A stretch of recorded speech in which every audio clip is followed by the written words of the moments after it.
జై శ్రీ మాతాజీ. దేవీ భాగవతం అధ్యాయం 3 భాగాలు 7, 8, 9. సంకల్పం.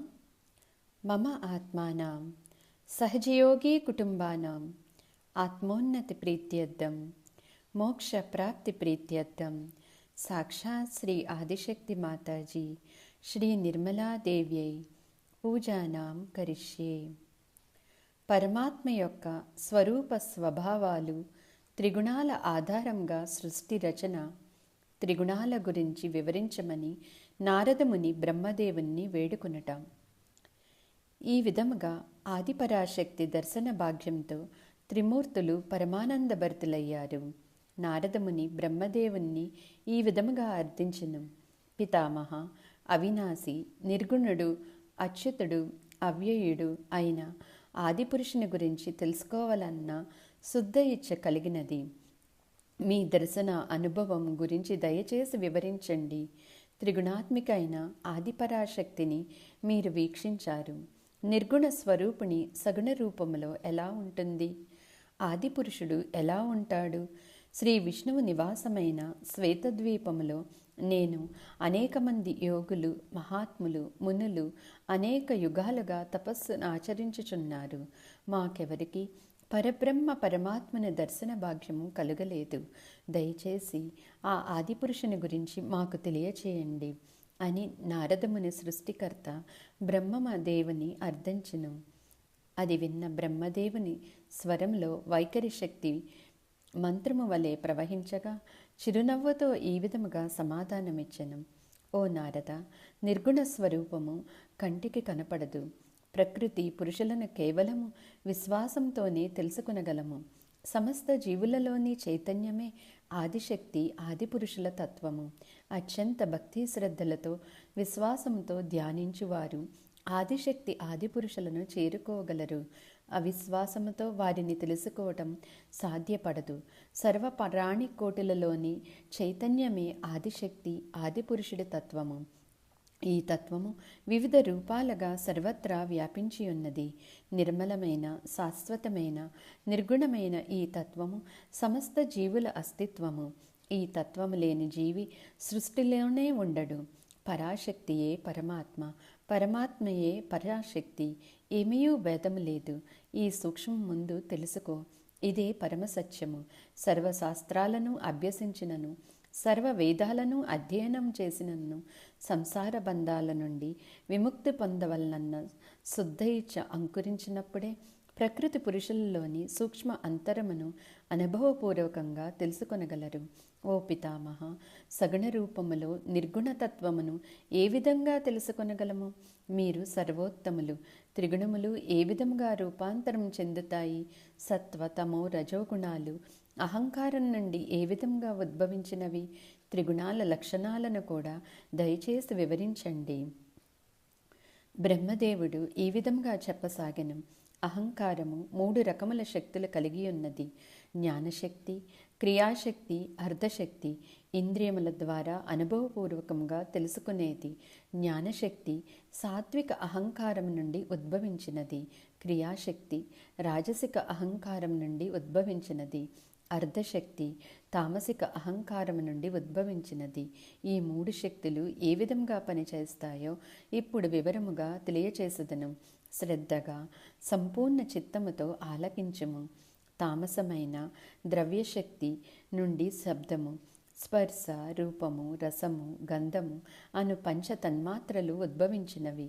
వీటిలో ఆకాశానిది శబ్దగుణము, వాయువుది స్పర్శగుణము, అగ్నిది రూపము, జలానిది రసగుణము, భూమిది గంధగుణము.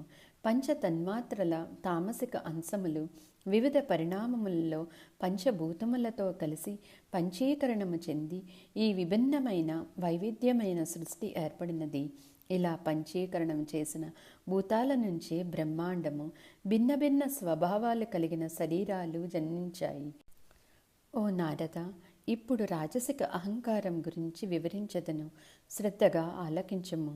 కర్మేంద్రియాలు 5. 1 వాక్కు, నోరు, 2 పాణి, చేయి, 3 పాదము, 4 పాయువు, మలద్వారము, 5 ఉపస్థ. జ్ఞానేంద్రియాలు 5. ఒకటి త్వక్కు చర్మము, 2 చక్షువు కన్ను, 3 రసన నాలుక, 4 శ్రోతం చెవి, 5 ఘ్రాణం ముక్కు, పంచవాయువులు 1 ప్రాణము, 2 అపానము, 3 సమానము, 4 ఉదానము, 5 వ్యానము. మొత్తం ఈ 15 రాజసిక శక్తి నుండి ఉద్భవించాయి. క్రియాశక్తికి ఇవ సాధనాలు. జ్ఞానశక్తి సాత్విక అహంకారం నుండి ఉద్భవించినది. జ్ఞానశక్తి నుండి దిక్కులు, వాయువు, సూర్యుడు, వరుణుడు, అశ్వినీ కుమారులు ఉద్భవించారు. వీరు పంచ జ్ఞానేంద్రియాలకు అధిష్టాన దేవతలు. పంచ వసువుల పంచ కర్మేంద్రియాలకు అధిష్టాన దేవతలు. అంతఃకరణ చతుష్టయానానికి బుద్ధి, మనస్సు, అహంకారము, చిత్తము, చంద్రుడు, బ్రహ్మ, రుద్రుడు, క్షేత్రజ్ఞుడు అధిష్టాన దేవతలు.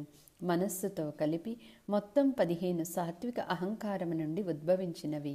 ఆదిపురుషుడైన పరమాత్మకు స్థూల సూక్ష్మ భేదాలు రెండూ కలవు. నిర్గుణ స్వరూపము సూక్ష్మమైనది, నిరాకారమైనది.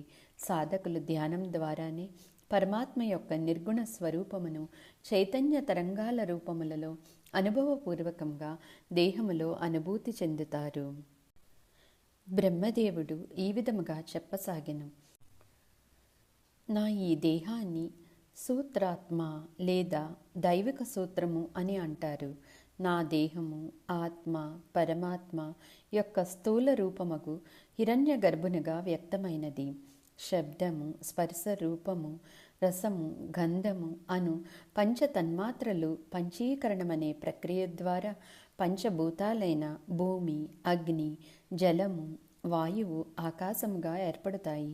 పంచభూతాల వివిధ రకాల మిశ్రమాలతో పరిణామాలతో స్థూల శరీరము ఏర్పడుతుంది. నీకు పంచీకరణమనే సృష్టి రహస్య ప్రక్రియను క్లుప్తముగా వివరించదను. ఇది సృష్టికి కారణమైన ప్రక్రియ. తొలుత ఒక్కొక్క భూతంలోని సగభాగము తిరిగి 4 భాగాలే మిగతా 4 భూతాల సగాలతో కలుస్తుంది. ఇలా ఒక పద్ధతిలో కలుస్తూ పోవడంలో జీవకోటి ఏర్పడింది. మిశ్రమంలో పరిమాణాలు మారుతున్న కొలది సృష్టిలో వైవిధ్యం పెరిగింది. జీవుల ప్రారబ్ధాన్ని బట్టి పంచభూతాల మిశ్రమంలో మార్పులు రావటము, సృష్టి వైవిధ్యం కొనసాగడం జరిగింది. ప్రతి భూతంలోనూ మిగతా భూతాల గుణాలు ఎంతో కొంత ప్రమాణంలో ప్రవేశించడం వైవిధ్య హేతువు. ఇలా పంచీకరణ చేసిన భూతాల నుంచే బ్రహ్మాండము ఆవిర్భవించినది.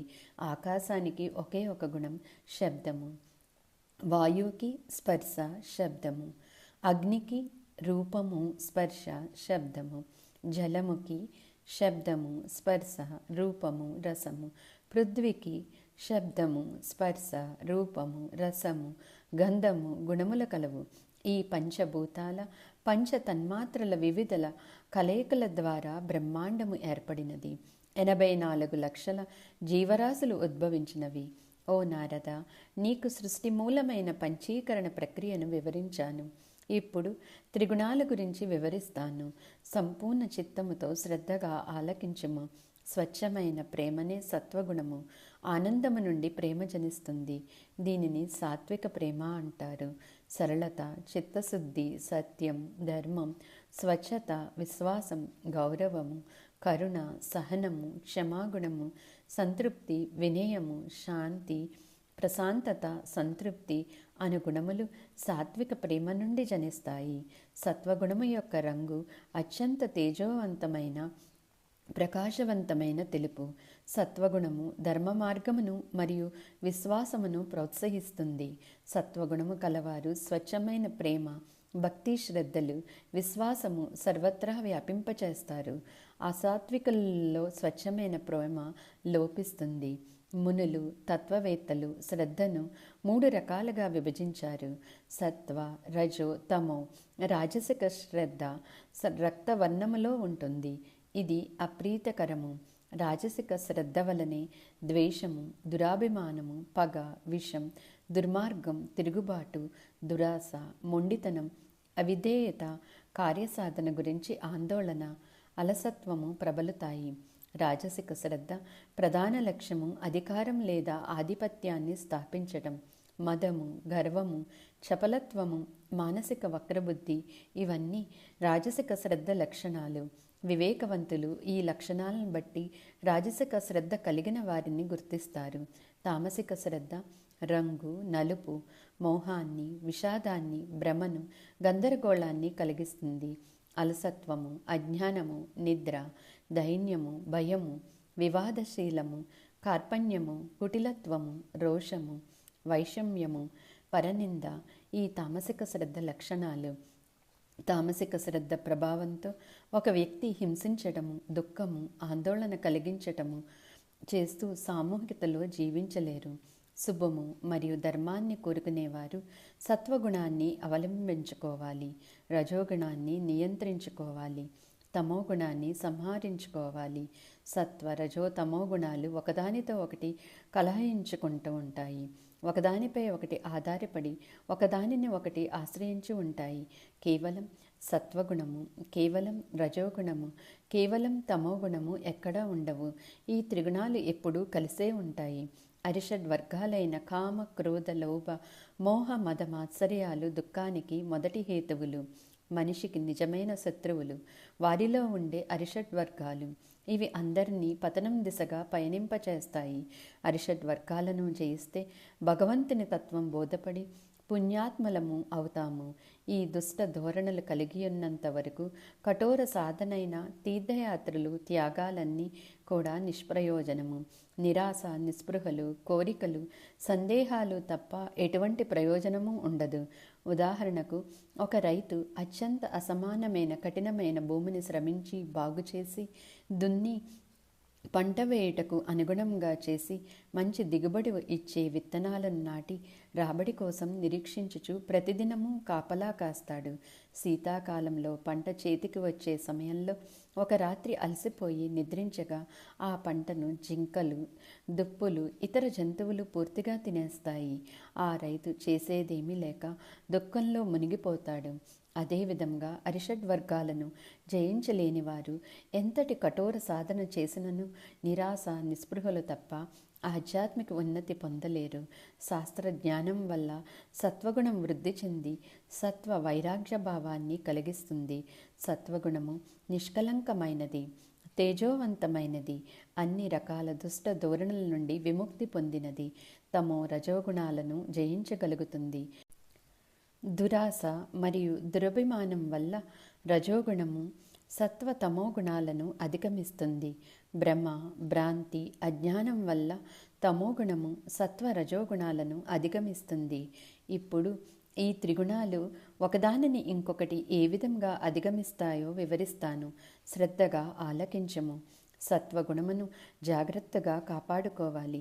సత్వగుణం వలె వైరాగ్యము ఆవిర్భవించి బుద్ధి ఎల్లప్పుడూ ధర్మ మార్గాన్ని అనుసరిస్తుంది. బాహ్య ప్రపంచంలోని విషయాలను వాంఛించక యథా లాభ సంతుష్టి ఏర్పడి సంపూర్ణ తృప్తి లభిస్తుంది. తమో రజోగుణాలను జయించగలుగుతుంది. సాత్విక భోగాలను మాత్రమే కోరుకుంటుంది. తామసిక, రాజసిక భోగాలను తిరస్కరిస్తుంది. ముందుగా రజోగుణాన్ని నియంత్రించాలి, తర్వాత తమోగుణాన్ని అంతమొందించాలి. అప్పుడు సత్వం నిలుస్తుంది. అలా కాక రజోగుణం పెరిగితే అధర్మాలలో శ్రద్ధ కలుగుతుంది. సనాతన ధర్మాన్ని వదిలివేయడం సంభవిస్తుంది. భోగ భాగ్యాలపైన మక్కువ పెరుగుతుంది. క్రమముగా సత్వ తమోగుణాలు దూరమవుతాయి. అదేవిధంగా తమోగుణం పెరిగితే వేదశాస్త్రాలపైన విశ్వాసం నశిస్తుంది, శాంతి నశిస్తుంది. దుష్కర్మలతో ధనం సంపాదించాలనే ఆరాటం పుడుతుంది.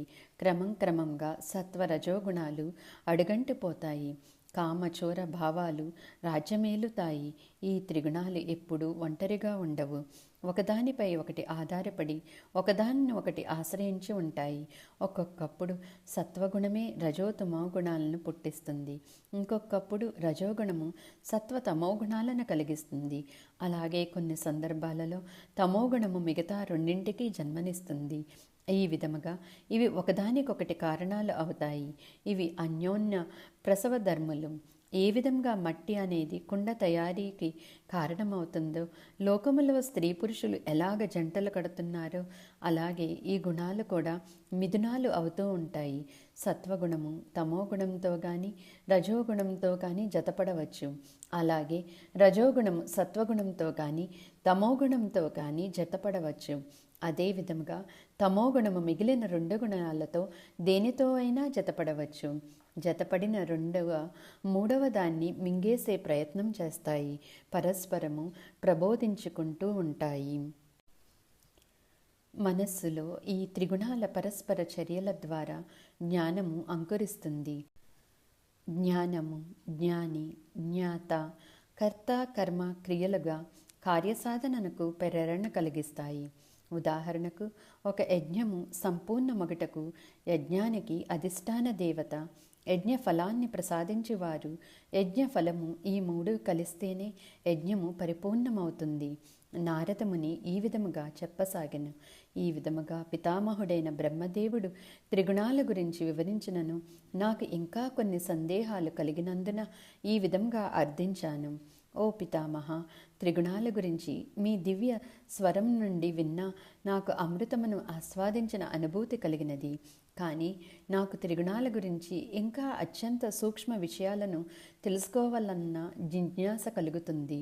ఈ జ్ఞానము నాకు ఆత్మానందాన్ని, ఆత్మసంతృప్తిని ప్రసాదిస్తుంది. నా ఈ కోరికను మన్నించి దయచేసి వివరించండి అని నారదముని బ్రహ్మదేవుడిని కోరెను. రజోగుణము ప్రధానముగా కలిగిన సృష్టికర్త అయిన బ్రహ్మదేవుడు నారదమునితో ఈ విధముగా పలికెను. ఓ నారద, ఈ గుణత్రయ సాంగత్యము చాలా విచిత్రంగా ఉంటుంది. నాకు తెలిసినంతవరకు చెబుతాను, శ్రద్ధగా ఆలకించుము. కేవలము సత్వగుణము తనంతట తానుగా ఎక్కడా ఉండదు. త్రిగుణాలు ఎల్లప్పుడూ కలిసే ఉంటాయి. ఉదాహరణకు, ఒక సద్గుణవతి, సౌందర్యవతి అయిన భార్య వినయ విధేయతలతో భర్తని సేవించుకుంటూ, మరోవైపు తల్లిదండ్రులకు, తోబుట్టువులకు సహాయపడుతూ వారిని కూడా సంతోషపెట్టగా, సపత్నులకు మాత్రము ఆమెను చూసి ఈర్ష, ద్వేషము కలుగుతాయి. అదేవిధముగా సత్వగుణము ఈ స్త్రీమూర్తి రూపము అనుకుంటే, తమో రజోగుణాలతో కూడినప్పుడు వివిధ రకాల స్వభావాలు పుట్టుకొస్తాయి. నిర్మలంగా ఉన్న సత్వగుణాన్ని రజో తమో గుణాలు కలుషితం చేస్తాయి. ఆ కాలుష్యాన్ని ప్రయత్నపూర్వకంగా అనగా సాధనతో వదిలించుకోగలిగితే సత్వగుణము ప్రకాశిస్తుంది. కానీ తమో రజోగుణాలు సత్వగుణాన్ని కలుషితం చేయుట కొరకు, అవకాశం కొరకు పొంచి ఉంటాయి. ఇది సహజము. లోకములో చూడు, భార్య చేసే సేవలకు భర్త సంతోషిస్తాడు. కానీ ఆ సేవలు చూసి సపత్నులు ఈర్ష్య ద్వేషాలు పెంచుకుంటారు. రాజభటులను చూసి సజ్జనులు సంతోషిస్తే దుర్జనులు మాత్రం భయభ్రాంతులకు లోనవుతారు.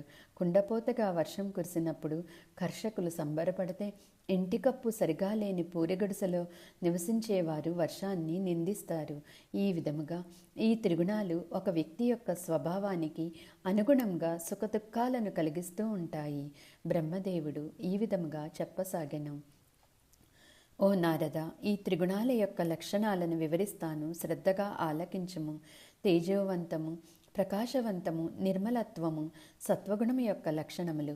బాల్యములో పంచేంద్రియములు ఏ విధముగా మృదువుగా నిర్మలంగా ఉంటాయో అదే విధముగా సత్వగుణము కలిగిన వారు నిర్మలమైన ఆత్మ కలిగి ఉండి, వారి దేహము నుండి జ్ఞానజ్యోతి సర్వత్రా వ్యాపించి ప్రకాశిస్తూ ఉంది. అలసత్వము, నిద్ర, నిష్క్రియాత్మకత, బద్ధకము మరియు భ్రాంతి ప్రబలంగా ఉన్నప్పుడు తమోగుణము ప్రధానమవుతుంది. రజోగుణము ప్రబలముగా ఉన్నప్పుడు దురాశ, చంచలత్వము, మోహము, బంధాలు, అధికారవాంఛ, ధనదాహము, చిత్త చాంచల్యము, దుష్టులతో స్నేహము, వివాదాలకు, కలహాలకు కాలుదువ్వడం ఇవన్నీ రజోగుణము ప్రధానంగా కలిగిన వారి లక్షణములు. అహంకారంతో, గర్వముతో విచక్షణారహితముగా ప్రవర్తిస్తారు. క్రోధము, నిద్రలేమితనము, అసంతృప్తి ప్రధాన లక్షణాలు. ఇంద్రియాలు, మనస్సు శూన్యమవుతాయి.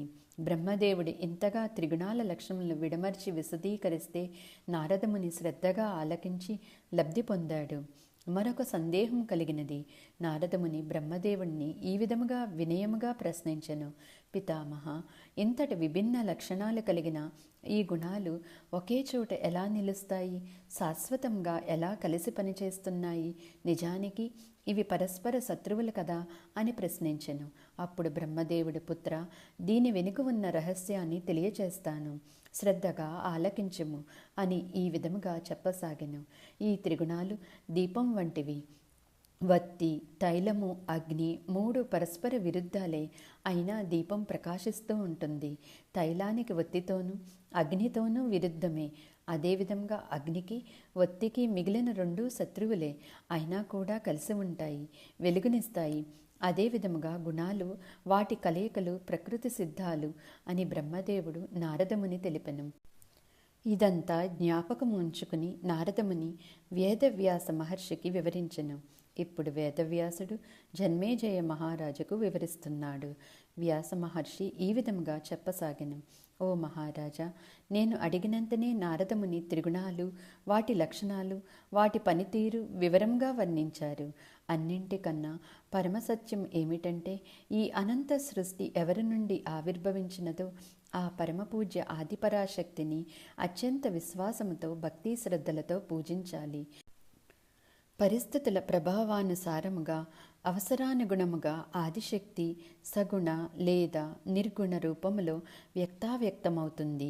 అవినాశి, అవ్యయుడు, నిత్యముక్తుడైన ఆదిపురుషుడు పరమాత్ముడు ఆదిశక్తి లేనిదే ఈ జగత్తుని సృష్టించలేడు.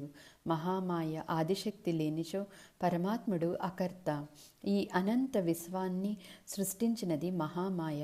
బ్రహ్మ, విష్ణు మహేశ్వరులు, సూర్యచంద్రులు, ఇంద్రుడు, అశ్వనీ కుమారులు, వసువులు, కుబేరుడు, వాయువు, అగ్ని, వరుణుడు, కార్తికేయ, గణేశులు, సమస్త దేవతలు వారి వారి కార్యములను ఆదిశక్తి యొక్క శక్తితోనే నిర్వహించగలుగుతున్నారు. పరమేశ్వరి భగవతి దేవిని ఈ సృష్టికే మూలము.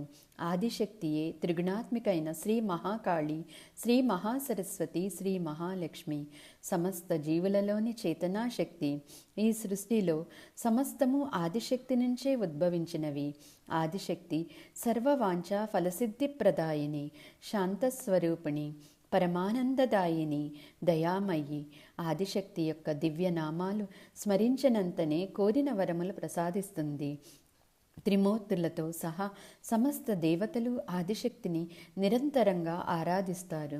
మునులు, మహర్షులు మోక్షం కొరకు ఆదిశక్తిని నిరంతరము ధ్యానిస్తారు. అత్యంత భక్తి శ్రద్ధలతో, విశ్వాసంతో ఆదిశక్తిని ఆరాధించిన సకల వాంఛలు సిద్ధిస్తాయి. ఆదిశక్తి నామ బీజాక్షరములను అస్పష్టముగా ఉచ్చరించిన ఫలితము దక్కుతుంది. భయంకరమైన కీంకారణ్యంలో వన్య మృగాలకు భయపడి ఐ ఐ అని ఉచ్చరించినను అది బిందురహిత బీజాక్షరములై ఆ వ్యక్తికి అభీష్టము నెరవేరుస్తాయి. సత్యవ్రతుడనే బ్రాహ్మణుడే దీనికి ఉదాహరణ. సత్యవ్రతుడు ఎల్లప్పుడూ సత్యమునే పలుకుతానని ప్రతిజ్ఞ పూనాడు. ఒక ముని ఆశ్రమంలోని శిష్యులకు ఈ వృత్తాంతమును వివరించుచుండగా నేను కూడా విన్నాను. సత్యవ్రతుడు అవివేకి, మూర్ఖుడు, నిరక్షరాస్యుడైన బ్రాహ్మణుడు. ఒకనాడు గాయపడిన ఒక అడవి పంది ఐ ఐ అని భీకరంగా అరుస్తూ ఉంటే ఆ ధ్వని విన్న సత్యవ్రతుడు అప్పటి నుండి ఐ ఐ అని ఉచ్చరించసాగాడు. అది బిందురహితమైన బీజాక్షరము. బీజాక్షర జపమునకు దయామయి ఆదిశక్తి సంతోషించి అజ్ఞాని అయిన సత్యవ్రతుణ్ణి మహాపండితుని చేసింది. జై శ్రీమాతాజీ. అధ్యాయం 3, భాగాలు 10-11. మూర్ఖుడైన సత్యవ్రతుడు దేవీ భాగవత అనుగ్రహంతో కవిరాజుగా ప్రఖ్యాతిగాంచిన వృత్తాంతము. జన్మేజయ మహారాజు ఈ విధముగా ఉత్కంఠముతో వ్యాసమహర్షిని అభ్యర్థించెను. ఓ బ్రాహ్మణోత్తమ, ఈ సత్యవ్రతుడనే బ్రాహ్మణుడు ఎవరు? ఏ దేశానికి చెందినవాడు? అతడు ఐం అన్న శబ్దము ఎలా విన్నాడు? ఏ విధంగా ఐం మంత్రమును జపించాడు? మంత్ర జపమునకు సంతోషించిన దేవి అతన్ని ఏ విధంగా అనుగ్రహించినది? దయచేసి ఆత్మానందం కలిగించే ఈ వృత్తాంతమును వివరించండి అని జన్మేజయుడు అభ్యర్థించెను. సూతముని ఈ విధముగా చెప్పసాగెను. జన్మేజయ మహారాజు యొక్క అభ్యర్థన మేరకు దయాళుడు పండితోత్తముడైన వ్యాసమహర్షి సుమధుర స్వరంతో ఈ విధముగా చెప్పనారంభించెను. ఈ వృత్తాంతము పురాణ కథనాలకు సంబంధించినది. ఒకప్పుడు మహామునుల సాంగత్యములో నేను ఈ వృత్తాంతమును విన్నాను. నేను తీర్థయాత్రలు చేస్తూ పరమ పావనమైన నైమిసారణ్యం చేరుకున్నాను. అక్కడ ఎందరో మహామునులను దర్శించుకున్నాను. వారంతా జీవన్ముక్తులు, తపోవ్రత నియమాలతో దీక్షగా జీవనం సాగిస్తున్నారు. కుశల ప్రశ్నలు పూర్తి అయ్యాక నేను వారితో కలిసి కూర్చుని ఆధ్యాత్మిక విషయాల చర్చాగోష్ఠి జరుగుతుండగా వీక్షించసాగాను. అప్పుడు జమదగ్ని మహర్షి ఒక సందేహం వెళ్ళబుచ్చాడు. అక్కడున్న మహామునులు తన సందేహాన్ని తీర్చవలసిందిగా కోరుతూ ఈ విధంగా ప్రారంభించాడు. ఓ మహర్షులారా, త్రిమూర్తులు, సూర్యచంద్రులు, ఇంద్రుడు, అగ్ని, వరుణుడు, కుబేరుడు, పవనుడు, అశ్వనీ కుమారులు, కార్తికేయ గణేశులు, షడానన గజాననులు, ఇలా అనేక మంది దేవతలు ఉన్నారు కదా. వీరిలో అత్యంత ఆరాధనీయుడెవరు? ఎవరిని భక్తి శ్రద్ధలతో ఆరాధించినా సకల వాంఛితాలు సిద్ధిస్తాయి. ఎవరిని ఆరాధించినా నిరానందం కలుగుతుందో నిరంతరము ఆధ్యాత్మిక చింతనలో ఉండే మీకు ఖచ్చితముగా అవగాహన కలిగి ఉంటుంది అని జమదగ్ని మహాముని సందేహం వెళ్ళబుచ్చగా అక్కడే ఉన్న లోమస మహాముని ఈ విధముగా పలికెను. శుభప్రదాయిని, సర్వాంతర్యామి, సర్వజ్ఞురాలైన ఆదిపరాశక్తి మాత్రమే అత్యంత ఆరాధనీయురాలు. ఆదిపరాశక్తియే ఈ సమస్త సృష్టికి మూల కారణము. త్రిమూర్తులకే కాదు, సర్వదేవతలకు ఆదిపరాశక్తియే మాతృమూర్తి, జగన్మాత. ఈ సంసార వృక్షానికి ఆదిశక్తియే మూలము. సాంద్ర కరుణ అయిన ఆదిశక్తిని స్మరించిన, నామము ఉచ్చరించిన సకల వాంఛితార్థాలను అనుగ్రహిస్తుంది. ఆదిశక్తి నామాక్షరాన్ని అస్పష్టంగా ఉచ్చరించినంత మాత్రమునే వాంఛితార్థ సిద్ధిని పొందిన ఒక బ్రాహ్మణుని వృత్తాంతమును మీకు తెలియచేసెదను అని శ్రద్ధగా ఆలకించండి అని పలికెను. కోసల దేశములో దేవదత్తుడనే బ్రాహ్మణుడొకడు ఉన్నాడు. సంతానము లేని ఆ బ్రాహ్మణుడు సంతాన ప్రాప్తి కొరకు పుత్రకామేష్టి యజ్ఞం తలపెట్టెను. తమసా నదీ తీరములో యజ్ఞం కొరకు ఒక మండపాన్ని నిర్మించి విధిపూర్వకంగా యజ్ఞకుండమును స్థాపించి యజ్ఞం నిర్వహించుటకు మహాపండితులను ఆహ్వానించి అత్యంత భక్తి శ్రద్ధలతో యజ్ఞం నిర్వహించాడు. సుహోత్రుడు యజ్ఞానికి ప్రధాన అర్చకునిగా బృహస్పతిగా పిలువబడే యాజ్ఞవల్క్యుడు అగ్నికి ఆహుతి సమర్పించగా, పైలుడు మంత్రములను జపించగా, గోబిలుడు సామవేదమును పఠించగా తక్కిన మహామునులందరి ఆధ్వర్యంలో ఆ యజ్ఞము సాగినాది. గోబిలుడు సామవేదములో మహావిద్వాంసుడు. సామవేదములోని సప్తస్వర మంత్రాన్ని గానం చేశాడు. ఆ సందర్భమున ఒకచోట శ్వాస అందగా స్వరభంగము అయినది. ఆగ్రహంతో దేవదత్తుడు గోబిలమునిని యజ్ఞములో అపశృతి కలిగించినందుకు నిందించెను. కోపోద్రిక్తుడైన గోబిలుడు, అవివేకి, మూర్ఖుడైన పుత్రుడు నీకు జన్మించుగాక అని దేవదత్తుణ్ణి శపించెను. శ్వాసను నియంత్రించుకోవడము మంత్రోచ్చారణ సమయంలో అంత తేలికైన విషయము కాదు. అది తెలిసి కూడా నీవు ఆగ్రహాన్ని నిగ్రహించుకోలేక తెలియక జరిగిన పొరపాటును నన్ను అనవసరముగా నిందించినావు అని గోబిలుడు మదనపడెను. శాపగ్రస్తుడైన దేవదత్తుడు మిక్కిలి దుఃఖంతో పశ్చాత్తాపంతో గోబిలుడిని క్షమించమని కోరెను. ఓ మహాముని, సర్వ పరిత్యాగులైన మీకు ఆగ్రహం తగదు. పుత్ర ప్రాప్తి కొరకు నేను ఈ యజ్ఞాన్ని తలపెట్టాను, కానీ అది నిష్ప్రయోజనమైనది. మీ శాపము నన్ను మరింత దుఃఖితుడను చేసినది. మూర్ఖుడైన పుత్రుని కంటే సంతానం లేకపోవటే ఉత్తమమని వేదాలలో కూడా వెల్లడించబడినది. అంతేకాక బ్రాహ్మణులు కూడా అవివేకి మూర్ఖుడైన పుత్రుడని త్యజించడం మేలు అని భావిస్తారు కదా. మూర్ఖుడైన బ్రాహ్మణుని హీనునిగా, జంతువుతో పోల్చి పూజలు చేయుటకు అర్హత లేనివాడిగా భావిస్తారు కదా. అన్ని వేడుకలకు, శుభకార్యాలకు అతన్ని ఆహ్వానించిన కీడు అని బహిష్కరిస్తారు. మహారాజులు సైతం అటువంటి వాడిని ఒక కూలిగా మాత్రమే పరిగణిస్తారు. వేద అధ్యాయానికి అర్హుడు కాని బ్రాహ్మణుడు ఉండటము ఏ దేశానికి క్షేమం కాదు. దేవ కార్యాలకు పితృకార్యాలకు పనికిరాడు. ఆ పండితునికి ఆకలి తీరుటకు భిక్ష తప్ప ఎటువంటి దానము చెయ్యకూడదని, చేస్తే దాతలకు నరకం ప్రాప్తిస్తుందని కొందరు భావిస్తారు.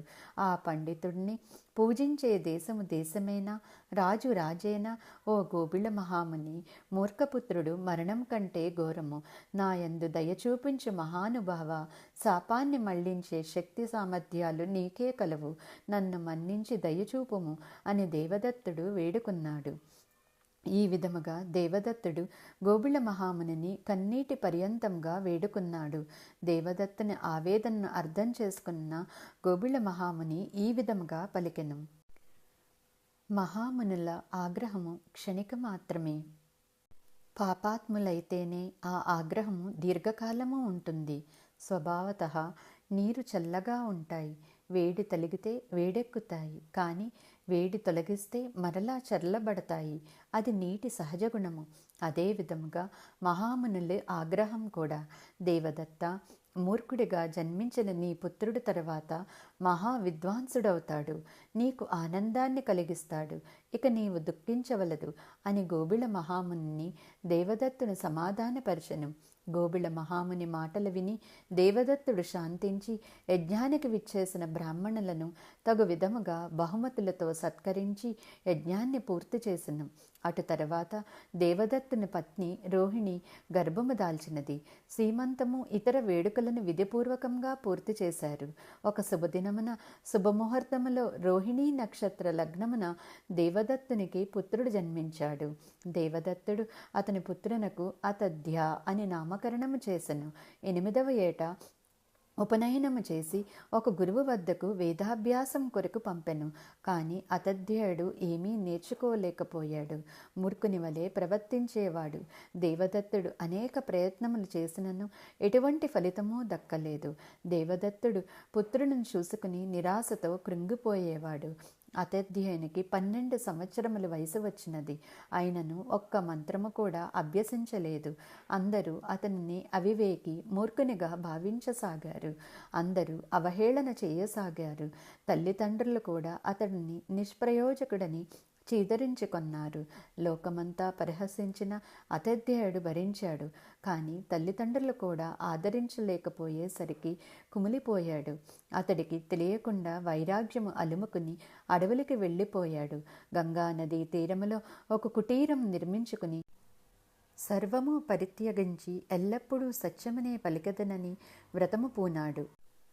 అతధ్యేయుడికి ఎటువంటి మంత్రములు, బ్రాహ్మణుడు పాటించవలసిన ఆచార వ్యవహారాలు ఏమీయనూ తెలియదు. పూర్తి అజ్ఞానముతో ఆ అరణ్యములో దొరికింది తింటూ గంగలో స్నానమాచరించుచు జీవించసాగాడు. ఎవరు ఏమి ప్రశ్నలు అడిగినా ఉలుకు పలుకు ఉండదు. అందరూ అతను మౌనవ్రతం చేస్తున్నాడని భావించేవారు. ఎవరికి ఎటువంటి ఇబ్బంది కలిగించకుండా తృప్తిగా దొరికింది భుజిస్తూ సుఖముగా నిద్రిస్తూ ఎటువంటి భయము లేకుండా ఉండేవాడు. అతధ్యేయునికి సత్యవ్రతుడని అక్కడ జనులు పిలవసాగారు. కానీ అతనికి తన మరణము ఎప్పుడోనన్న విచారం మాత్రమే ఎల్లవేళలా ఉండేది. మూర్ఖునిగా జీవించడం కన్నా మరణించడమే మేలు అని బాధపడేవాడు. భగవంతుడే నాకు అన్యాయం చేశాడు, ఉత్తమ జన్మనిచ్చి జీవితం నిష్ఫలం చేశాడు.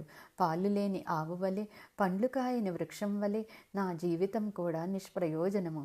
నా ఈ కర్మకు ఎవరు బాధ్యులు కారు. భగవంతుని నిందించి లాభం లేదు. పూర్వజన్మలో బ్రాహ్మణులకు ఒక పవిత్ర గ్రంథమైనను దానము చేసి ఉండను. ఎవరికి ఎటువంటి జ్ఞానము బోధించి ఉండను.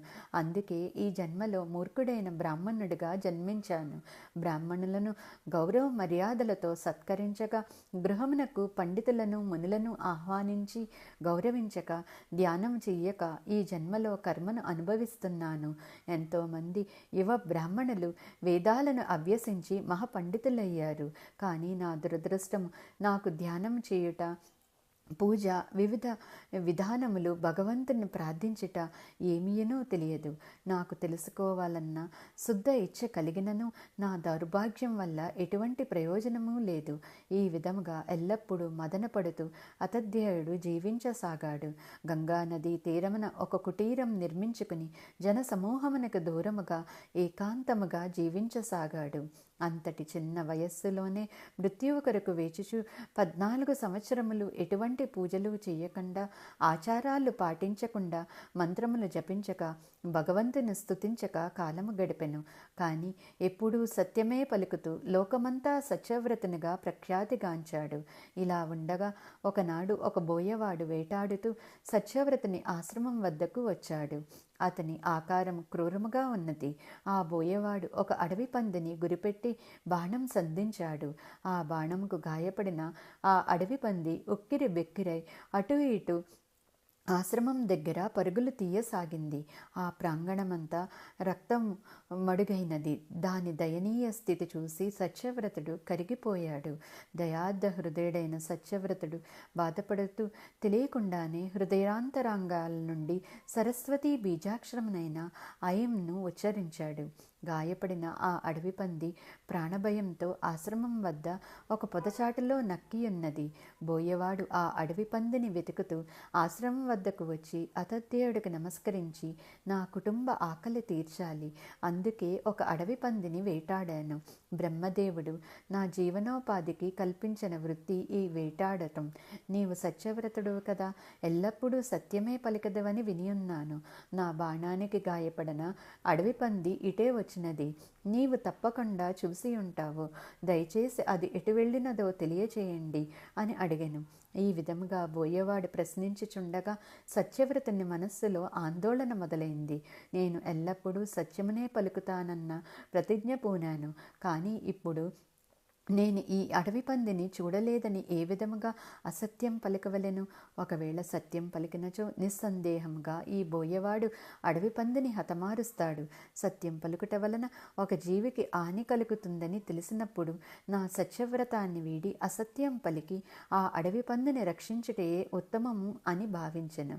సత్యవ్రతుడు ఐ అన్న సరస్వతి బీజాక్షరమును అప్రయత్నముగా ఉచ్చరించినప్పుడు భగవతి జగదాంబిక ఆలకించి మిక్కిలి ప్రసన్నురాలైంది. తక్షణమే అతధ్యేయునికి నిర్మల విద్యను, బ్రహ్మజ్ఞానాన్ని వరముగా ప్రసాదించింది. మహర్షి వాల్మీకి అంతటి మహాపండితుణ్ణి చేసింది. అతధ్యేయుడు బోయవాని వంక చూస్తూ ఒక శ్లోకం ఉచ్చరించాడు. చూసే కనులకు వాక్శక్తి ఉండదు, పలికే వాక్కు చూడలేదు. నేనేమీ చేయలేను, వెళ్ళి నీవే ఆ అరణ్యంలో ఇంకొక ప్రయత్నం చూసుకో అని చెప్పగా ఆ బోయవాడు నిరాశతో వెనుతిరిగెను. ఈ విధముగా అతధ్యేయుడు భగవతి జగదాంబిక కృపకు పాత్రుడే నిర్మల విద్యను పొంది మహర్షి వాల్మీకి అంతటి మహాపండితుడయ్యాడు. అతధ్యేయుడు జగత్ప్రసిద్ధి చెందాడు. ఒకప్పుడు అతన్ని నిరాకరించిన అతని తండ్రి కూడా స్వయముగా ఆశ్రమానికి విచ్చేసి పుత్రుడిని దర్శించుకుని ఆనందించి గృహానికి తిరిగి రావాల్సిందిగా కోరెను. ఈ విధముగా సత్యవ్రతుని వృత్తాంతము ప్రతి పర్వదినాన మునులు తలుచుకుంటారు. ఓ జన్మేజయ మహారాజా, ఇది నేను ఆనాడు నైమిసారణ్యంలో లోమస మహాముని ద్వారా విన్న వృత్తాంతము. కావున సంపూర్ణ శరణాగతితో అత్యంత భక్తి శ్రద్ధలతో ఆదిపరాశక్తిని ధ్యానించవలను. ఆదిపరాశక్తిని ఈ సమస్త సృష్టికి మూల కారణము. ఓ మహారాజా, ఇక నీవు దేవీ యజ్ఞం నిర్వహించుటకు ఏర్పాట్లు చేసుకునము. దేవీ యజ్ఞం చేసుకున్న వారికి సకల వాంఛలు సిద్ధిస్తాయి. యజ్ఞములో అత్యంత భక్తి శ్రద్ధలతో దేవి పవిత్ర నామములను ఉచ్చరించవలను. దేవి పవిత్ర పాదపద్మములను పూజించవలను. దేవి అవతారములైన వివిధ దేవతల శక్తుల మీద ధ్యానం చేయవలను. ఈ విధముగా చేసినచో దుర్లభమైన కోరికలు సైతం ఫలిస్తాయి.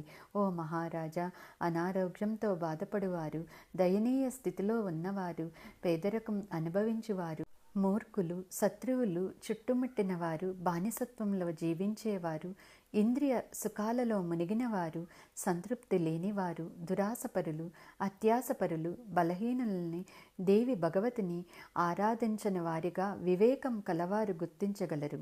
అదేవిధంగా సిరి సంపదలతో, సంపూర్ణ ఆరోగ్యంతో, సంతాన భాగ్యం, వేదశాస్త్రాల జ్ఞానముతో, రాజ్యలక్ష్మి అనుగ్రహం కలవారు, సద్గుణాలు కలిగిన వారు, బంధుమిత్రుల చేత గౌరవింపబడే వారిని ఆదిశక్తి ఆరాధనీయులుగా గుర్తించాలి.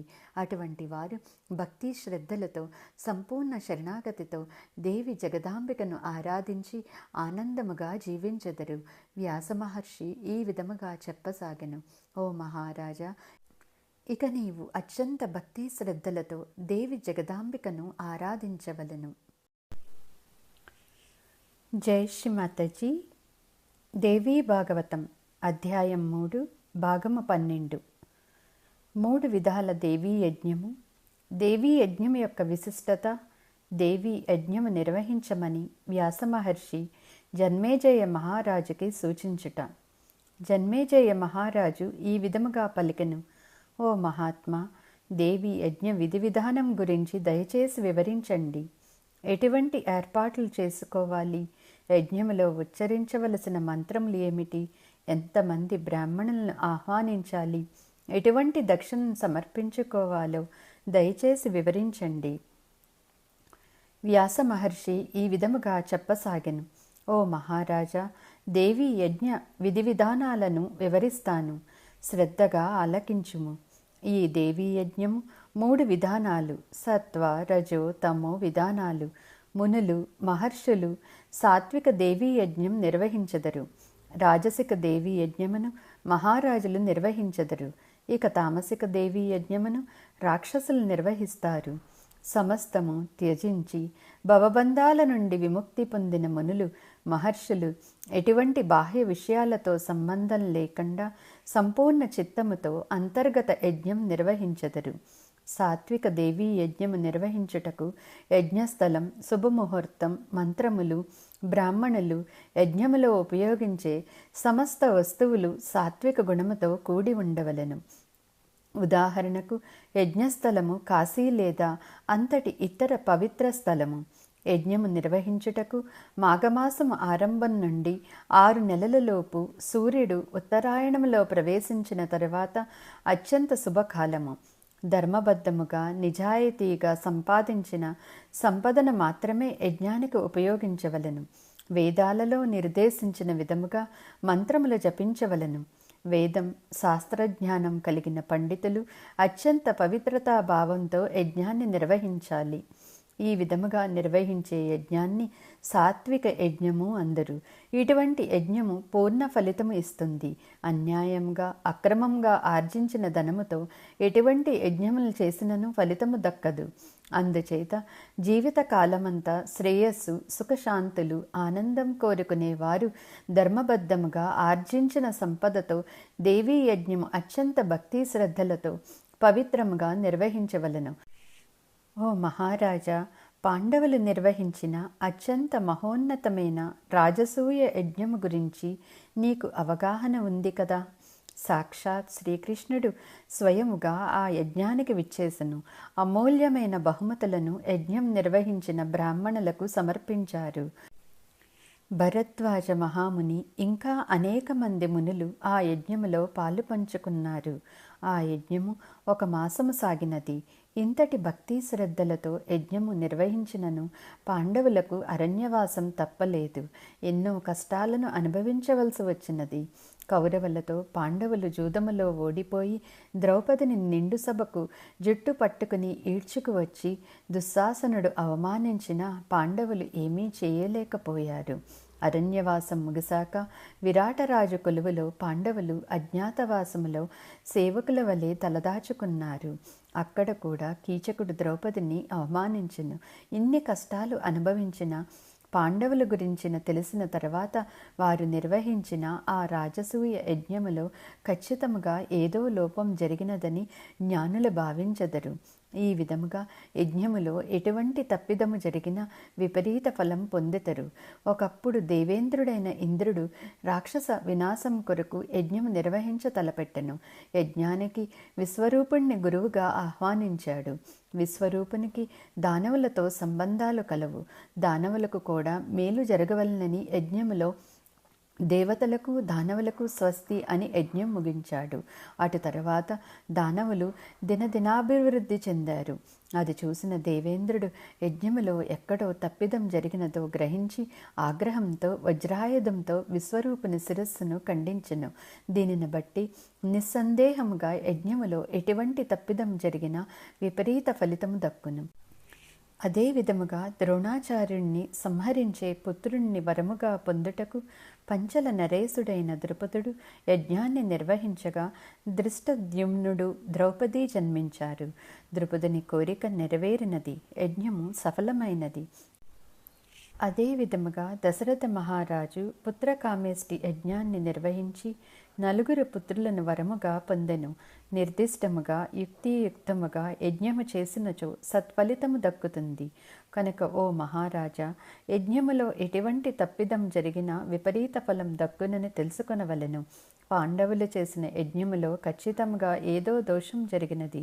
యుధిష్ఠిరుడు ధర్మవంతుడు, ద్రౌపది పరమ పవిత్రురాలు, తక్కిన పాండవులు సైతము పుణ్యాత్ములు. కానీ ఎక్కడో ఏదో తప్పిదం జరిగినది. యజ్ఞానికి ఉపయోగించిన సంపద న్యాయార్జితము అయి ఉండకపోవచ్చును, లేదా పాండవులు అధికార అహంకారంతో యజ్ఞాన్ని తలపెట్టి ఉండవచ్చును. ఓ మహారాజా, సాత్విక యజ్ఞము అత్యంత దుర్లభము. భవబంధాల నుండి విముక్తి పొంది సమస్తము త్యజించి అరణ్యవాసం చేయు మునులు, మహర్షులు మాత్రమే ఈ యజ్ఞాన్ని చేయగలరు. నిత్య ధ్యాన స్థితిలో ఉంటూ సాత్విక ఆహారము భుజిస్తూ జంతు బలితో పని లేకుండా ప్రసాదం చేసి హోమములో సమర్పించి భగవంతునికి సర్వస్వ శరణాగతులై భక్తి శ్రద్ధలతో నిర్వహించే యజ్ఞాన్ని సాత్విక యజ్ఞము అందరు. రాజసిక యజ్ఞము పవిత్రమైనది, అత్యంత వ్యయముతో కూడుకున్నది. కేవలం వైశ్యులు, క్షత్రియులు మాత్రమే ఈ యజ్ఞాన్ని నిర్వహించదురు. తామసిక యజ్ఞము అహంకారపూరితులు చేయతలపడతారు. సహజంగా ఈ యజ్ఞాన్ని శూద్రులు నిర్వహిస్తారు. కానీ అసురులు, రాక్షసులు ప్రతీకార వాంఛతో, అధికార వాంఛతో తామసిక యజ్ఞాన్ని నిర్వహిస్తారు.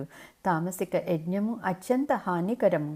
సంసార భవబంధాల నుండి విముక్తి పొందినవారు, సర్వము త్యజించినవారు అత్యంత నిర్మల చిత్తముతో భక్తి శ్రద్ధలతో మానసయజ్ఞము చేసెదరు.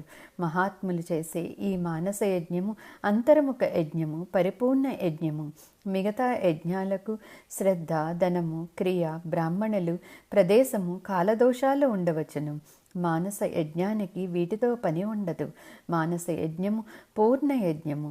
మొదట మనస్సును గుణవర్జితముగా త్రిగుణాలు శుద్ధి చేసుకోవాలి. మనస్సు శుద్ధిగా పవిత్రముగా ఉంటే దేహము కూడా పవిత్రముగా ఉంటుంది. ఇంద్రియాలను నిగ్రహించుకోవటమే మనస్సు యొక్క శుద్ధి. అప్పుడే వారికి యజ్ఞం చేసే అధికారం సిద్ధిస్తుంది. విశాలమైన మండపాన్ని మనస్సులోనే స్థాపించుకోవాలి. శాస్త్ర సమ్మతమైన కొలతలతో పవిత్ర వృక్షాల కలపతో ఒక యజ్ఞవేదికను మనస్సులోనే నిర్మించుకోవాలి. యజ్ఞములో అధ్వర్యుడు ప్రధాన అర్చకుడు. అతని ఆధ్వర్యంలో అన్ని కార్యక్రమాలు జరుగుతాయి. అతనికి సహాయంగా అనేక అర్చకులు, పండితులు ఉంటారు. హోత ఈయనికి ఆహుతికి పూర్వం మంత్రాలను పఠించి దేవతల్ని యజ్ఞభూమికి తీసుకొస్తాడు. ఉద్ఘాత వేదమంత్రాలు చదువుతాడు. ఇంకొకరు బ్రహ్మ. హోతాధ్వర్యుల కార్యక్రమాన్ని పర్యవేక్షించడమే ఈయన పని. పొరపాటు వస్తే సరిదిద్దుతాడు. వేద పండితులను అతిథి మర్యాదలతో యజ్ఞానికి ఆహ్వానించాలి. పంచప్రాణములైన ప్రాణము, అపానము, వ్యానము, సమానము మరియు ఉదానములను యజ్ఞవేదిక చుట్టూ నిర్దిష్ట స్థానములలో ప్రతిష్ఠించుకోవాలి. ప్రాణమును యజ్ఞము నిర్వహించువారి ఆసనంపై, అపానము యజ్ఞకుండములో, వ్యానము వేద పండితులకు ఇచ్చే బహుమతులు దక్షిణ ఉంచిన పవిత్ర స్థలములో, సమానము వేద మంత్రములు పఠించు ప్రదేశములో, ఉదానమును అతి పవిత్రమైన ప్రదేశములో స్థాపించుకోవాలి. త్రిగుణ వర్జితము పవిత్రమైన ద్రవ్యమును మనస్సులో భావించుకోవాలి. మనస్సే హోత, మనస్సే యజమానుడు. నిర్గుణ సనాతన పరబ్రహ్మ ఈ యజ్ఞానికి అధిపతి. బ్రహ్మ విద్యా స్వరూపిణి, అఖిల ధారా స్వరూపిణి అయిన ఆదిపరాశక్తిని మనస్సులో స్మరించుకుని ద్రవ్యాన్ని ప్రాణాగ్నిలో హవనం చెయ్యాలి. నిర్మలమైన చిత్తముతో కుండలిని ముఖమార్గమైన సుషుమ్న మార్గమున ధ్యానస్థితిలో ఈ పంచ ప్రాణములను పరబ్రహ్మలో ఏకం చెయ్యాలి. ఆత్మరూపులమై ఆదిపరాశక్తిని స్వానుభూతితో యోగ సమాధితో నిరాకులమై ధ్యానించాలి. ఈ సంపూర్ణ యజ్ఞాన్ని శుద్ధ ఇచ్ఛతో నిర్మల చిత్తముతో నిర్మలమైన మనస్సుతో చేయాలి. ఆత్మస్వరూపులమై ఆదిపరాశక్తి పాదపద్మములను స్వానుభూతితో యోగ సమాధితో నిరాకులమై ధ్యానించాలి. ఈ సంపూర్ణ యజ్ఞాన్ని శుద్ధ ఇచ్ఛతో నిర్మల చిత్తముతో నిర్మలమైన మనస్సుతో చెయ్యాలి. ఆత్మస్వరూపులమై ఆదిపరాశక్తి పాదపద్మములను స్వానుభూతితో యోగ సమాధితో నిరాకులమై ధ్యానించాలి. ఎప్పుడైతే ఆత్మ ప్రతి జీవిలో పరబ్రహ్మను దర్శించుకోగలుగుతుందో, పరబ్రహ్మ ప్రతి జీవిలో నివసించి ఉన్నాడని గ్రహిస్తుందో, అప్పుడే ఆత్మసాక్షాత్కారము సార్థకమవుతుంది. అట్టి వారికి సాంద్రకరుణ దయామయి అయిన భగవతి జగదాంబిక యొక్క దర్శన భాగ్యం కలుగుతుంది. సచ్చిదానంద స్వరూపిణి అయిన భగవతి జగదాంబిక అత్యంత అమూల్యమైన నిర్మల విద్యను ప్రసాదిస్తుంది.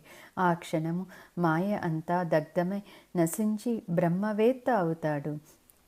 ప్రారబ్ధ కర్మ మాత్రము దేహం ఉన్నంత వరకు అనుభవించవలసి ఉంటుంది. అట్టివారు జీవన్ముక్తులవుతారు. పార్థవ శరీరాన్ని విడిచిపెట్టి తక్షణమే మోక్షాన్ని పొందుతాడు. ఈ మానస యజ్ఞము ఇచ్చే ఫలం మోక్షము. ఇదే శాశ్వతము. మిగిలిన యజ్ఞాలు ఇచ్చే లౌకిక అలౌకిక ఫలాలు అశాశ్వతము. ఆదిశక్తి పాదపద్మముల చెంతకు చేరుతారు. ఆదిశక్తి పాదపద్మములను ధ్యానించడం నిత్య కార్యమవుతుంది. ఓ మహారాజా, జ్ఞానులు వేదశాస్త్రాలు వెల్లడించినట్లు అగ్ని ఓష్టమ యజ్ఞము నిర్వహించిన స్వర్గము ప్రాప్తిస్తుంది. కానీ పుణ్యఫలం క్షీణించగానే మరలా మానవ జన్మ తప్పదు. అందుచేతనే ఈ దేవీ యజ్ఞమును అత్యంత నిర్మలమైన చిత్తముతో భక్తి శ్రద్ధలతో పవిత్రమైన ద్రవ్యాలతో నిర్వహించిన మోక్షము సిద్ధిస్తుంది. ఈ యజ్ఞము యజ్ఞాలన్నింటిలో మహోన్నతమైనది. కానీ విజయకాంక్షతో ఏ మహారాజు కూడా ఈ యజ్ఞాన్ని నిర్వహించకూడదు. ఓ మహారాజా, తక్షకునిపై ప్రతీకారంతో నీవు తలపెట్టిన సర్పయాగము తామసిక యజ్ఞము.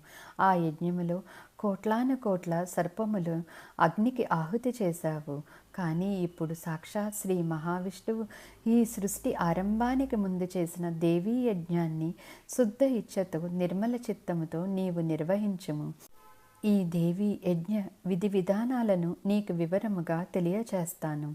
మొదటగా వేదశాస్త్ర పారాంగుతులైన సకల ఆచార వ్యవహారాలలో నిష్ణాతులైన బ్రాహ్మణులను గుర్తించాలి. వారి దేవి యొక్క బీజమంత్ర జ్ఞానము కలిగి ఉండాలి. స్వచ్ఛమైన స్పష్టమైన స్వరముతో మంత్రములను ఉచ్చరించగలిగి ఉండాలి. అట్టి బ్రాహ్మణులను దేవీ యజ్ఞములో పీఠాధిపతులుగా నియమించాలి. నీవు యజమానుడివై ఈ యజ్ఞాన్ని నిర్వహించి యజ్ఞ ఫలాన్ని నీ తండ్రి అయిన పరీక్షిత్తునికి ధారపోసి అతని దుర్గతిని తొలగించి ఆత్మశాంతిని కలిగించు. నీ తండ్రి ధ్యానములో ఉన్న ఒక మహా తపస్విని అవమానించి మహాపాపం మూటకొట్టుకున్నాడు. తక్షకుడనే సర్పకాటుకు గురై నీ తండ్రికి దుర్మరణం ప్రాప్తించినది. నీ తండ్రి ఆకాశంలో కాదు, భూమి మీద కాదు, దర్భలపైన కాదు, యుద్ధ సంగ్రామములో కాదు, గంగలో కాదు, ఒక సౌధములో స్నాన దానాది విహీనమై మరణం పొందాడు. ఇది నరకానికి కారణము. అట్టి సమయములో నీ తండ్రి మోక్షప్రదమైన మార్గము ఎంచుకోక నిష్ప్రయోజనమైన అనేక మార్గములను ఎంచుకున్నాడు. జన్మించిన వారికి మరణం తప్పదు. అందుచేత ప్రతి జీవి మరణం పట్ల ఆవేదన చెందకుండా భగవంతుని నిర్ణయమును స్వీకరించాలి. భౌతికమైన విషయాల నుండి భవసాగరం నుండి విముక్తి పొందుటకు భగవతి జగదాంబికను ఆశ్రయించి నిత్యము ధ్యానించవలెను. పంచభూత నిర్మితమైన ఈ దేహము దుఃఖానికి కారణము అవ్వకూడదని గ్రహించాలి. ఎప్పుడొకో అప్పుడు ఈ దేహము త్యజించక తప్పదు. అవినాశి అమరమైనది ఆత్మ.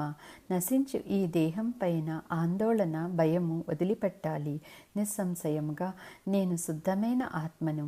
ఈ దేహముతో నాకు ఎటువంటి సంబంధము లేదు. ఈ దేహము నా పూర్వజన్మల కర్మల ఫలితము.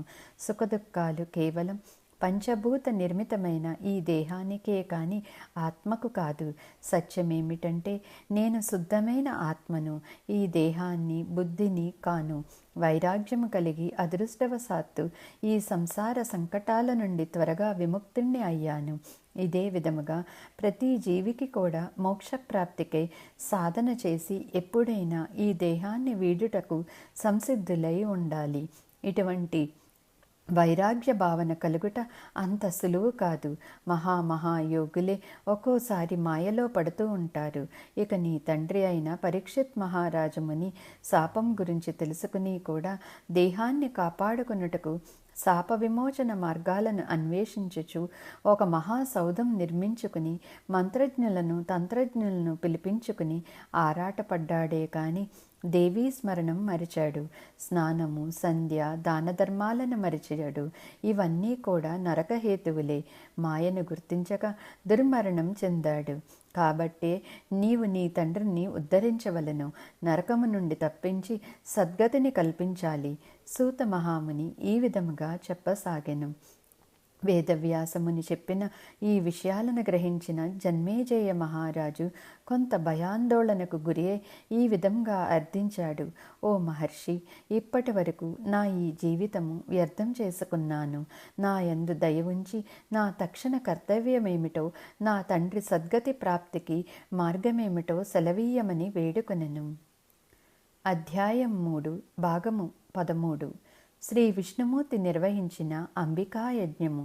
స్వర్గము నుండి ఆకాశవాణి వినిపించుట. జన్మేజయ మహారాజు ఈ విధముగా చెప్పసాగెను. ఓ వ్యాస మహర్షి, జగత్కారణుడు, దేవతలందరిలో మహోన్నతుడైన శ్రీ విష్ణువు ఈ అంబికా యజ్ఞాన్ని ఎందుకు చేయవలసి వచ్చినది? ఆ మహాయజ్ఞములో పాల్గొన్న వేదశాస్త్ర పారంగతులు, సకల ఆచార వ్యవహారాలలో నిష్ణాతులైన బ్రాహ్మణులు ఎవరు? ఓ మహాత్మా, ఇది అత్యంత మహోన్నతమైన అరుదైన యజ్ఞము. నా యందు దయ ఉంచి మీకు తెలిసిన విషయములన్నీ తెలియచేయండి. నేను అత్యంత భక్తి శ్రద్ధలతో నిర్మల చిత్తముతో ఆలకించి నేను నిర్వహించే దేవీ యజ్ఞములో కూడా అదే విధముగా నియమ నిబంధనలు పాటిస్తాను. వ్యాస మహర్షి ఈ విధముగా చెప్పసాగెను. ఓ జన్మేజయ, అత్యంత మహోన్నతమైన శుభప్రదమైన దేవి భగవతి యజ్ఞమును ఏ విధముగా నిర్వహించవలనో నీకు వివరించదను. ఆదిశక్తి భగవతి జగదాంబిక నుండి ఆవిర్భవించిన 3 శక్తులు త్రిమూర్తులైన బ్రహ్మ విష్ణు మహేశ్వరుల రూపము దాల్చెను. మణిద్వీపములో త్రిమూర్తులు భగవతి భువనేశ్వరి దేవిని పూజించారు. మరలా వారి పురుష రూపములు తిరిగి పొందిన తరువాత దేవి జగదాంబిక వారికి శ్రీ మహాలక్ష్మి, శ్రీ మహాసరస్వతి, శ్రీ మహాకాళీ శక్తులను ప్రసాదించి వారి వారి లోకాలను నిర్మించుకోమని ఆజ్ఞాపించెను. ఆదిశక్తి ఆజ్ఞానుసారంగా త్రిమూర్తులు ముల్లోకాల సృష్టి ఆరంభించెను. మొదటిగా భూమిని సృష్టించి భూమిపై నివసించసాగారు. భగవతి జగదాంబిక శక్తితోనే భూమి ఆవిర్భవించినది. భూమండలానికి ఆ దేవి యొక్క శక్తియే ఆధారము, మూలము. భూమి మధుకైటబుల శరీరము నుండి వచ్చిన మేధస్సు, కొవ్వు మరియు మధ్య కలిగి ఉన్నది. అందుచేతనే భూమిని మేదిని అన్న పేరు వచ్చినది. సమస్త చరాచర జీవులకు ఆధారమైంది కాబట్టి భూమికి ధర అన్న పేరు వచ్చినది. విశాలముగా విస్తృతముగా ఉండుట చేత భూమికి పృథ్వీ అన్న కూడా వచ్చినది. అత్యంత అధిక ద్రవ్యరాశి కలిగి ఉండుట చేత భూమికి మహి అన్న పేరు వచ్చినది. భగవతి భువనేశ్వరి ఆదిశేషుని మస్తకంపై భూమి స్థిరముగా ఉండినట్టు చేసినది. భూమిని స్థిరముగా ఉంచుటకు చుట్టూ పర్వతాలు ఆవిర్భవించాయి. ఈ పర్వతాలు ఇనుపగుండ్ల వలె అటు ఇటు భూమి ఒరిగిపోకుండా స్థిరముగా ఉంచుటకు సృష్టించబడ్డాయి. అందుచేతనే ఈ పర్వతాలకు మహీధరాలు అని పేరు వచ్చినది. దేవి భగవతి అత్యంత విశాలమైన అనేక యోజనాల విస్తీర్ణం కలిగిన మేరు పర్వతాన్ని సృష్టించి దానిని అత్యంత సుందరముగా అనేక రత్న మణిమాణిక్యాలతో అలంకరించింది. మరీచి, నారదుడు, పులస్త్యుడు, పులహుడు, క్రతుడు, దక్షుడు మరియు వశిష్ఠుడు బ్రహ్మదేవుని పుత్రులు. మరీచికి కశ్యపుడనే సుతుడు కలడు. దక్షునికి 13 మంది పుత్రికలు. వారికి బహువిధాలుగా దేవతలు, దైత్యులు జన్మించారు. అక్కడ నుండి అతి విస్తృతమైన కాశ్యప సృష్టి జరిగినది. అది మానవ, పశు, సర్పాది భేదాలతో విస్తరిల్లినది. బ్రహ్మదేవుని కుడిభుజము నుండి స్వయంభూ మనువు ఆవిర్భవించాడు. వామ భాగము నుండి శతరూప అనే స్త్రీ జన్మించినది. మనువునకు శతరూపకు ప్రియపుత్రుడు ఉత్తానపాదుడు అను 2 పుత్రులు జన్మించారు. వీరికి మరో 3 అపురూప సౌందర్యవంతులైన సద్గుణ సంపన్నులైన పుత్రికలు జన్మించారు.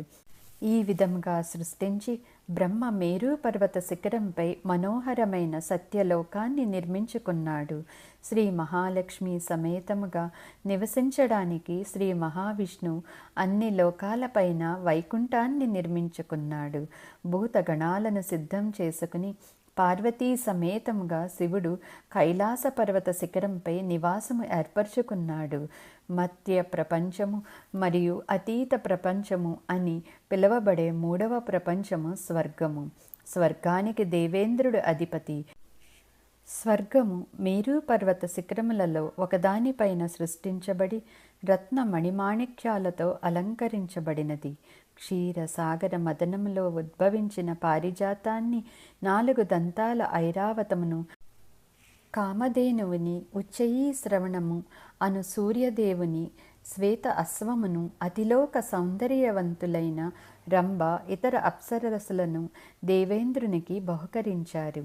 క్షీరసాగర మదనము నుండే ధన్వంతరి, చంద్రుడు కూడా ఉద్భవించారు.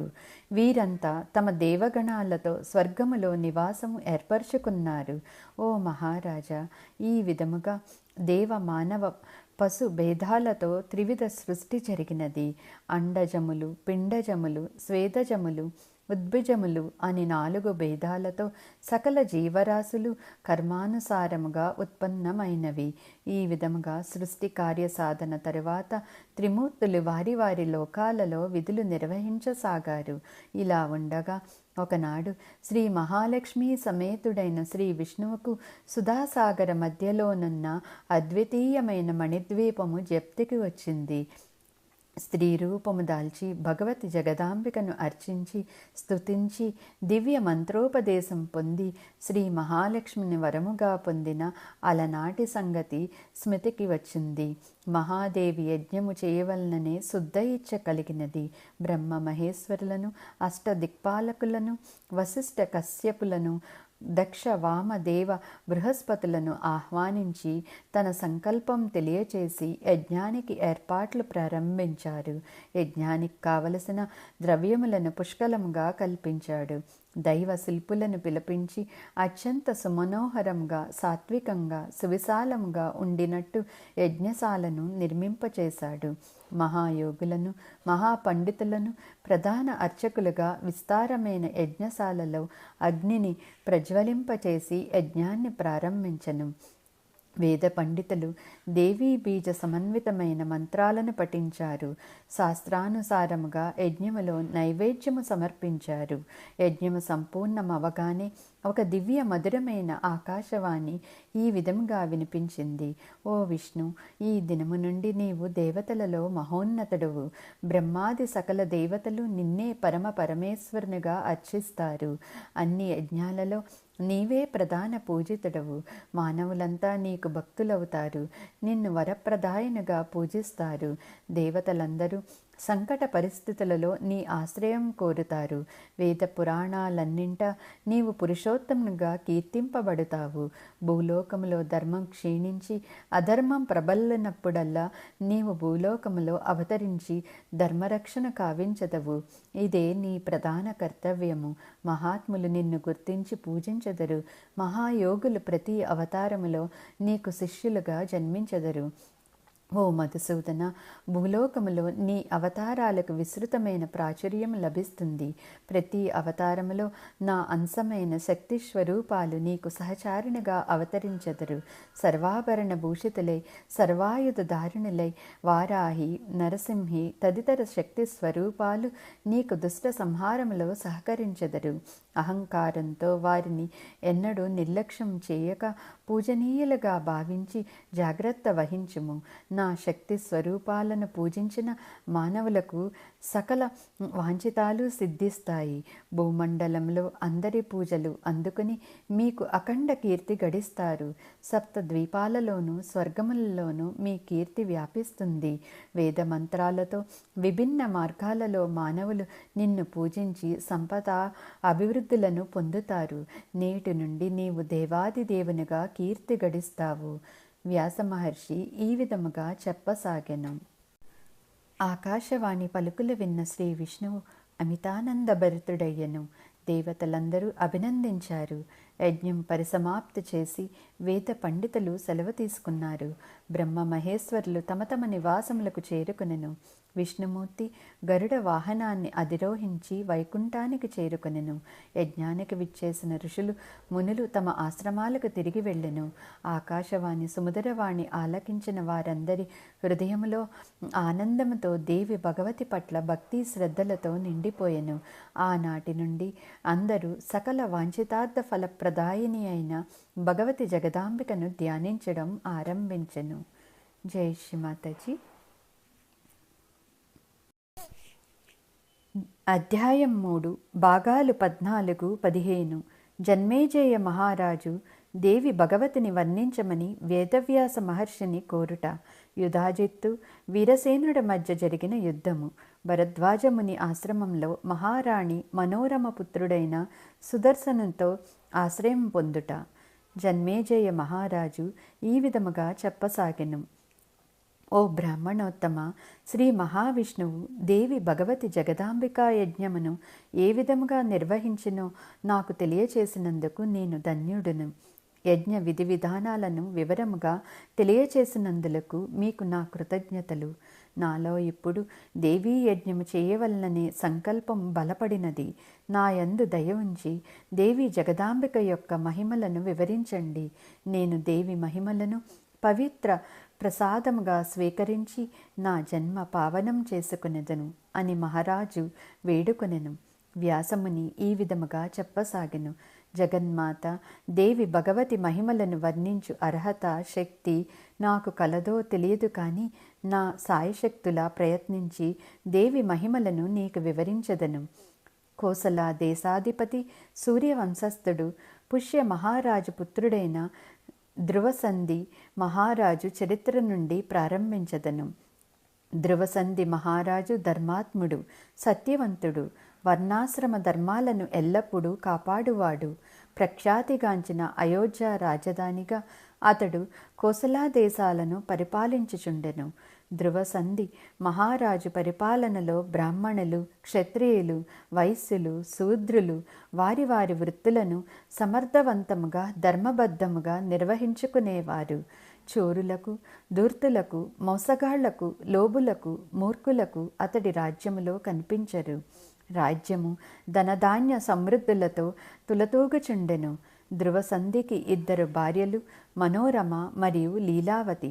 2 భార్యలతో ఉద్యానవనాలలో, సరోవరాలలో, అరణ్యాలలో, పర్వతాలలో సంచరిస్తూ భోగభాగ్యాలు అనుభవిస్తూ ఆనందించుచుండెను. మనోరమ మహారాణికి సకల రాజలక్షణాలతో సుదర్శనుడనే పుత్రుడు జన్మించెను. లీలావతి మహారాణికి కూడా ఒక శుభముహూర్తమున సత్రజిత్తుడనే పుత్రుడు జన్మించెను. సత్రజిత్తుడు సుదర్శనుడు జన్మించిన 1 మాసం తరువాత జన్మించెను. ధ్రువసంధి మహారాజు పుత్రులతో భేదభావము లేకుండా మిక్కిలి ప్రేమానురాగాలతో మెలుగుచుండెను.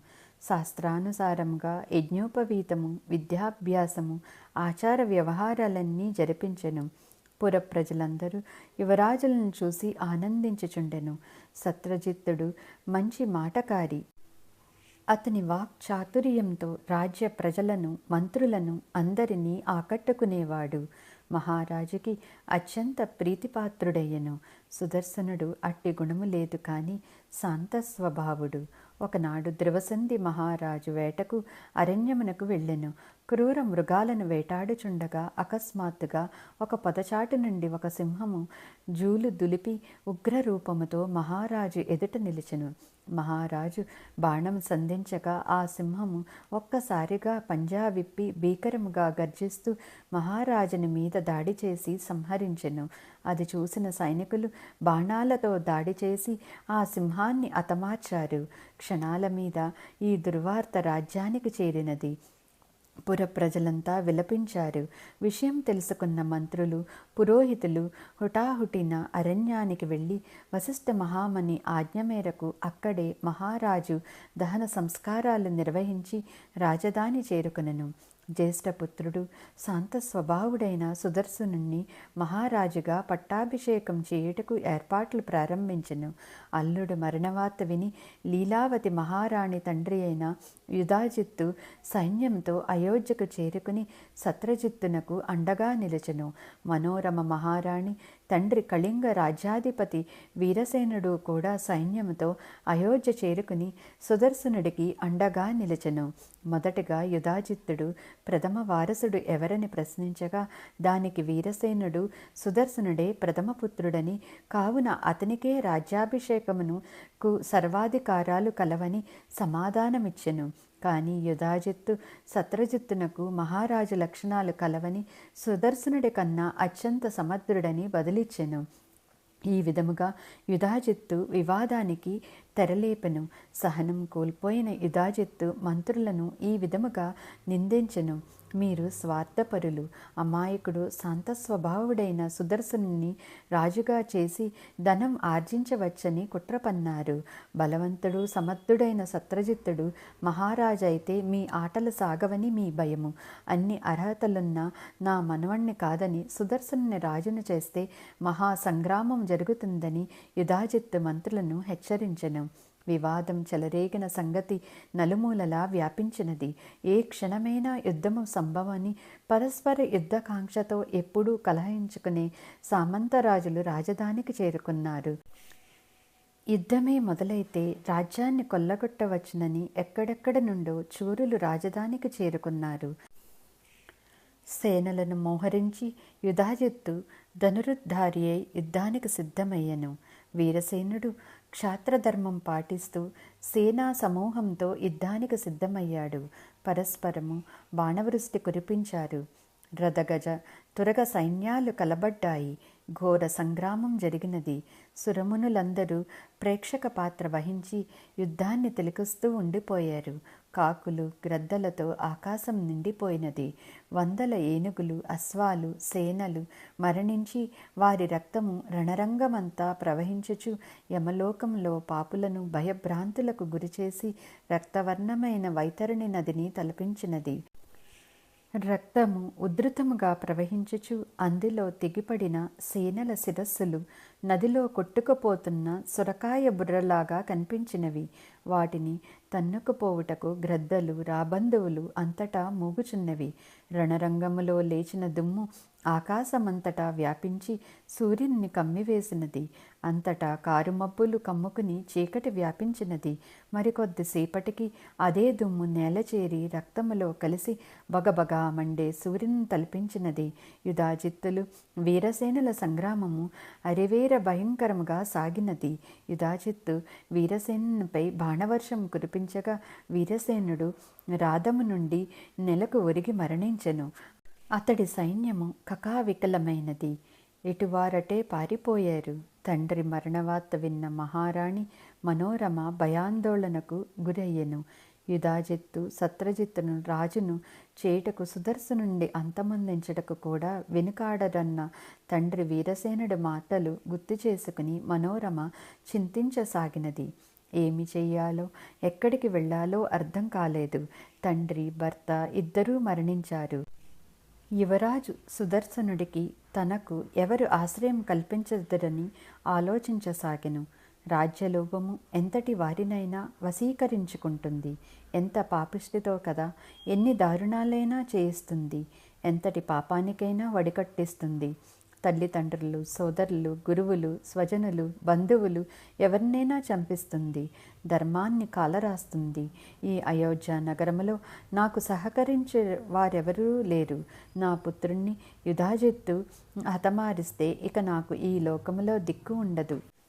నా సోదరి లీలావతి ఇప్పటి వరకు స్నేహంగానే ఉన్నది. కానీ ఎప్పుడు వైరవ్యాధి సోకి ఉంటుంది.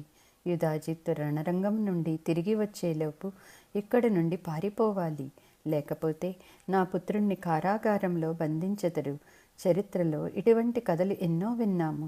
దేవేంద్రుడంతటి వాడే లోభానికి గురై మాతృగర్భంలో ప్రవేశించి పుట్టబోయే సోదరుణ్ణి ముక్కలు ముక్కలుగా హతమార్చాడు. ఈ ఇక్ష్వాకు వంశములోని ఒక మహారాణి తన సవితికి గర్భవిచ్ఛేదము కోరి నిష్ప్రయోగం చేసినది. అదృష్టవశాత్తు ఆమె బతికి సగరుడనే పుత్రుడికి జన్మనిచ్చింది. అతని అణువులో విషము నిండి ఉన్నది.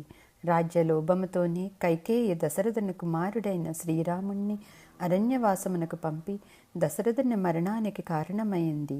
కాబట్టి యుధాజిత్తు గాని లీలావతి గాని నన్ను, నా పుత్రుణ్ణి క్షేమముగా వదిలిపెడతారనుకోవటం అవివేకము. నా కుమారుణ్ణి పట్టాభిషేకుణ్ణి చేయాలని ఆకాంక్షించిన మంత్రులు, పురోహితులు సైతము ఇటువంటి పరిస్థితుల్లో నాకు సహాయపడలేరు. నేను దురదృష్టవంతురాలిని. ఇంతటి కష్టము నుండి నన్ను కాపాడు సోదరులెవరూ నాకు లేరు. ఇలా విచారించి లాభము లేదు. నా ప్రయత్నం నేను చేయవలను. తర్వాత అంతా దైవ నిర్ణయం.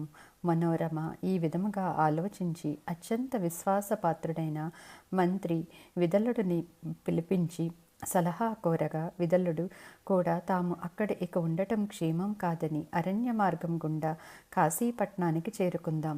అక్కడ సుబాహుడనే మా మేనమామ ఉన్నాడు. అతను శ్రీమంతుడు, శక్తి సంపన్నుడు. అతని వద్ద మనం ఆశ్రయం పొందుదామని సలహా ఇచ్చెను. మనోరమ లీలావతిని కలిసి రణరంగంలో ప్రాణాలు కోల్పోయిన తన తండ్రిని ఒకసారి దర్శించుకోవాలని చెప్పి పుత్రునితో, మంత్రి విధులతో కలిసి రథమెక్కి పయనమయ్యను. రణరంగంలో తండ్రి శవాన్ని చూసి మనోరమ బోరున విలపించిన భయముతో వణికిపోతూ అగ్ని సంస్కారాలు పూర్తి చేసి 2 రోజులు ప్రయాణం చేసి గంగానదీ తీరం చేరుకున్నారు. మార్గమధ్యంలో కొందరు దుండుగులు వారి వద్దనున్న ద్రవ్యములు, రథము కూడా అపహరించెను. భయముతో వణుకుతూ మనోరమ పుత్రునితో, మంత్రి విదులుడితో ఒక నావ సహాయంతో గంగానదిని దాటి చిత్రకూట పర్వత ప్రాంగణంలోని భరద్వాజ మహాముని ఆశ్రమముకు చేరుకున్నారు. అక్కడ ధ్యానములో నిమగ్నమై ఉన్న మునులను చూసి మనోరమ కొంత ధైర్యం వచ్చినది. మనోరమ చూసిన భరద్వాజముని ఈ విధముగా పలికెను: ఓ కమలనయని, ఎవరు నీవు? దేవతవా, మహారాణివా? రాజ్యం కోల్పోయి దుఃఖముతో ఇటు వచ్చినట్టు ఉన్నావు. నీ వృత్తాంతము తెలియజేయమని అడుగగా మనోరమ విధులను వంక చూడగా విధులుడు ఈ విధముగా పలికెను: ఈమె మనోరమ మహారాణి, సూర్యవంశానికి చెందిన ధ్రువసంధి మహారాజు ధర్మపత్ని. వేటకు వెళ్ళిన మహారాజు ఒక సింహం చేతిలో మరణించెను. ఈ యువరాజు సుదర్శనుడు వారి పుత్రుడు. మనోరమ తండ్రి మహావీరుడైన వీరసేనుడు సుదర్శనుడి పట్టాభిషేకం చేయవలనన్న ఆకాంక్షతో యుధాజిత్తుతో యుద్ధములో మరణించెను. యుధాజిత్తు నుండి రక్షణ కొరకు భయముతో పారిపోయి ఇక్కడ ఆశ్రమానికి చేరుకున్నాము. ఓ మహాత్మా, మీరే మాకు దిక్కు, దయచేసి రక్షించండి అని వేడుకొనెను. పవిత్ర గ్రంథాలలో చెప్పబడినట్టు నిరాశ్రయులకు ఆశ్రయం కల్పించటం యజ్ఞాల పూజల కన్నా ఎంతో పుణ్యకార్యము. వారి మాటలు విన్న భరద్వాజముని మనోరమను నిర్భయంగా ఆశ్రమంలో ఉండమని సెలవిచ్చెను. అప్పటి నుండి మనోరమ పుత్రుడు సుదర్శనుడితో, విదులుడితో సహా భరద్వాజముని ఆశ్రమములో నివసించసాగెను. జై శ్రీ మాతాజీ.